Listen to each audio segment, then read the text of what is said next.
Hi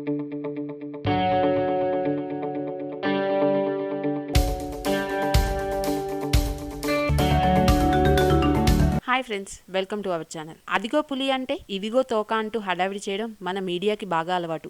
governor ఏ నిర్ణయమో ప్రకటించకుండా కాలక్షేపం చేస్తుండటంతో పన్నీర్ శశికళ మధ్య పోరాటం కాస్త చెప్పబడింది. నిన్న అనూహ్య పరిణామాలు, బ్రేకింగ్ న్యూస్లు ఏమీ లేవు. దీనితో రజనీకాంత్ రాజకీయ ప్రవేశంపై మీడియా కథనాలల్లింది. ఆర్ఎస్ఎస్ సిద్ధాంతకర్తల్లో ఒకరైన గురుమూర్తి రజనీతో భేటీ కావడంతో ఈ ఊహాగానాలు ఊపందుకున్నాయి. అయితే రజనీ రాజకీయాల్లోకి రావడం లేదని నిన్న సాయంత్రానికి క్లారిటీ వచ్చేసింది. రజనీకాంత్ కి రాజకీయాలంటే ఆసక్తి ఉంది, కానీ రాజకీయాలకి రావాలంటే భయం కూడా ఉంది. ఇప్పుడు అందరివాడిగా ఉన్న తను పాలిటిక్స్ లోకి వస్తే కొందరివాడిగా మారిపోతానని అనుమానమో, గెలవకపోతే పరువు పోతుందన్న భయమో, చిరంజీవి అనుభవం నుంచి రజనీ నేర్చుకున్న పాఠము, లేక ఆధ్యాత్మిక సాధన మీద ఎక్కువ ఆసక్తి ఉండటము, కారణం ఏదైనా రజనీ రాజకీయాల్లోకి వచ్చే అవకాశాలు కనిపించడం లేదు. రజనీకాంత్ రిస్క్ తీసుకోవడానికి ఇష్టపడరు. రజనీ మనస్తత్వం ఎటువంటిదో ఈ సంఘటన వింటే అర్థమవుతుంది. అది ఎన్టీఆర్ కు చంద్రబాబు వెన్నుపోటు పొడిచిన రోజు. ఎన్టీఆర్ దగ్గర పనిచేస్తున్న ఒక ఉన్నతాధికారికి ఉదయాన్నే రజనీకాంత్ నుంచి ఫోన్ వచ్చింది. అన్నగారికి ఇంత అన్యాయం చేస్తున్నారా? దీన్ని ఎలాగైనా ఆపాలి. కావాలంటే నేను ఢిల్లీ పెద్దలతో కూడా మాట్లాడతాను.